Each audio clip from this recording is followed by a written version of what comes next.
kabar, Sa? Gila, baik banget, Mbak. Lu apa kabar? Alhamdulillah baik. Udah lama ya nggak ketemu ya? Iya, lama banget, cuy. Nah, kita kapan sih ketemu?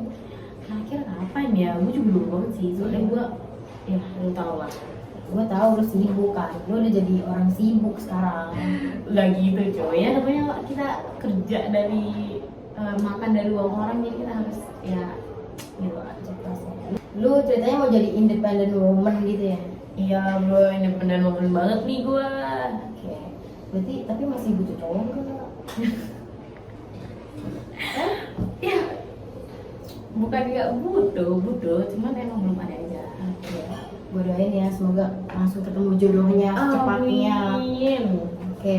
Kesibukan lu akhir-akhir ini apa sih? Gue mau tahu nih. Kesibukan gue ya apa ya? Sih kayak sebenarnya menurut gue kesibukannya sama kayak orang-orang ya. Bangun pagi gue kerja, berangkat kerja, pulang ya kalau ada waktu main sama temen, kalau udah capek banget ya pulang istirahat gitu. Nah, tidur, bangun, kerja lagi ya? Iya, gitu monoton. Sukses Sa, buat lu Sa. Amin. Oh iya, berarti lu ke korporat ya? Iya, gue orang korporat banget nih. Gimana, seru nggak jadi anak korporat? Ada serunya ada enggaknya tuh. Apa? Kalau serunya tuh kayak menantang ya, maksudnya kayak kerja di ya bisa dibilang kayak gue suka lah sama dunia korporat, kayak kerjanya tuh ada dan tertata gitu. Jadi kayak gue punya tetap ada misi setiap hari gitu. Kalau nggak serunya tuh kayak tiap pagi harus bangun Tuh. pagi banget. Yang paling males sih sebenarnya kalau kerja pagi tuh bangunnya doang. Iya bener cuy. Gitu. Nah, gue ada pertanyaan nih. Sorry, Ya. lupa. Oke. Pertanyaan apa tuh? Soal apa? Emang sensitif banget ya? Sampai bingung buat nanyain. Nggak sih, gue sebelumnya gue mau nanya kelahiran dulu. Oh, santai aja kali. Kan gue takutnya lu kayak udah tua atau gimana ya? Wah, enggak lah. Gue santai. Gue kelahiran 2002. Emang lu kelahiran berapa sih? 2003, berarti lu Gen Z. Iya, gue Gen Z cuy. Lu Gen Z juga dong. Tuh. Nah, dengan karena lu Gen Z nih, Iya. gue mau nanya-nanya nih sama lu. Apa tuh? Apa tuh? Nah, lu kan kerjanya corporate ya. Udah pasti kan banyak sekeliling lu tuh Gen Z kan ya. Iya, benar.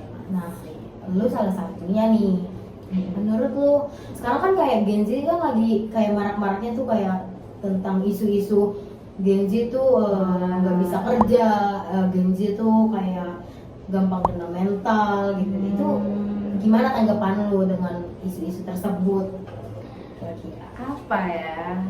Menurut gue tuh hal-hal seperti ini tuh kayak gak usah diambil serius lah. Tapi mungkin karena emang udah masuk ke publik dan kayak jadi image-nya Gen Z tuh jelek banget ya. Tapi gue mau bilang kayak itu nggak benar ya. Maksudnya kayak Gen Z tuh bisa kerja kok. Gen Z bisa lebih kreatif. Jadi kalau dibilang nggak bisa kerja, menurut gue enggak banget deh kalau kayak gitu. Soalnya Gen Z rata-rata yang bisa yang bilang kayak ya anak-anak milenial lah yang akan melanjutkan Indonesia ini, ya nggak tuh? Iya sih. Oh iya, tapi nih dengan jawaban lo kayak gitu, itu Gen Z itu cocok nggak di corporate? Harusnya cocok sih, karena menurut gue Gen Z lah yang harusnya kerja di corporate. Karena apa? Karena ya Gen Z tuh orang milenial atau Gen Z yang tahu zaman, perkembangan di luar sana, yang bisa ngikutin perkembangan teknologi, fashion, apalah kayak Gen Z itu pasti akan lebih cepat menangkap dengan lingkungan. Jadi kalau dibilang nggak cocok, salah banget. Justru perusahaan tuh perlu ngikutin orang-orang yang ngerekrut orang tuh yang bisa cepat terlatih dengan lingkungan gitu. Jadi kalau dibilang nggak cocok, Salah banget ya. Oh iya Sa, kenapa sih ada isu kayak gitu? Kenapa enggak? Kalau menurut gue sih, kenapa ada isu seperti itu? Karena Gen Z itu pertama kurang banget dalam namanya mengatasi emosional. Mereka tuh gampang kena pressure, kayak merasa apa ya, kayak nah kalau di sistem kerjaan kantor tuh kan kita nggak ngerti, kita nggak tahu ya, namanya kita jadi orang bawahan dan atasan pasti kayak tolong ya pasti akan kerjaan menumpuk. Nah di Gen Z tuh mereka gampang yang namanya pressure tuh gara-gara seperti itu, jadi tekanan pekerjaan yang kayak gitu tuh membuat mereka kayak gampang kena depres, bipolar. Jadi seakan-akan mereka nggak bisa kerja menurut publik karena ya gitu, mereka kurang dalam pengolahan emosional. Oh ya, tapi menurut lo kenapa sih orang Gen Z itu gampang banget kena mental health? Menurut lo tuh kenapa? Itu agak ini sih sebenarnya harus dibahas dengan seorang ahli kita.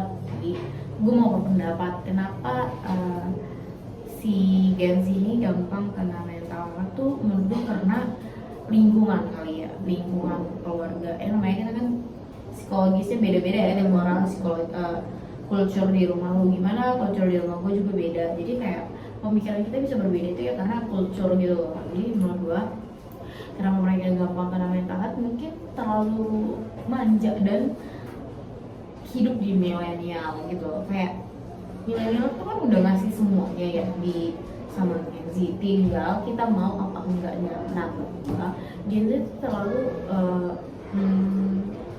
terburu-buru dengan sesuatu hal dan kayak merasa pengen langsung mencapai banyak hal gitu loh. Sementara mereka nggak ngerti yang namanya proses. Jadi seakan-akan mereka dikejar waktu padahal enggak gitu loh. Jadi mungkin lebih ke culture dan ya lingkungan gitu.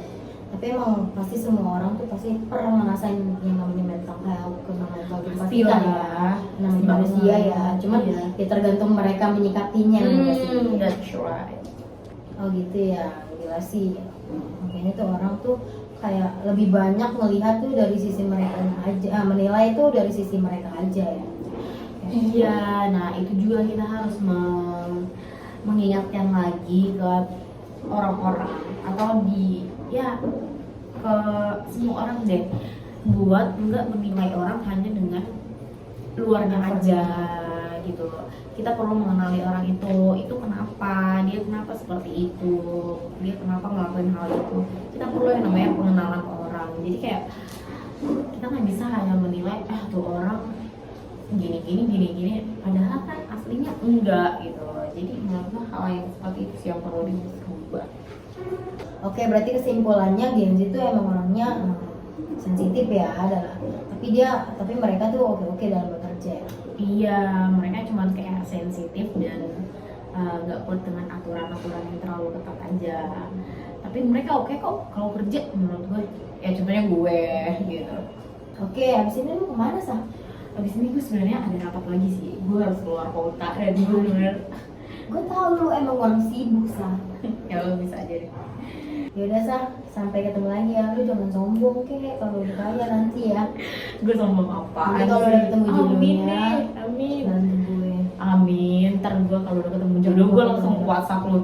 Nah gue udah ketemu dambaan hati gue. Nah nanti kan kita bikin podcastnya udah bertiga nih sama suami lu ya. Amin. Gitu, oke. Gitu. Oke deh, see you ya. Iya. Bye.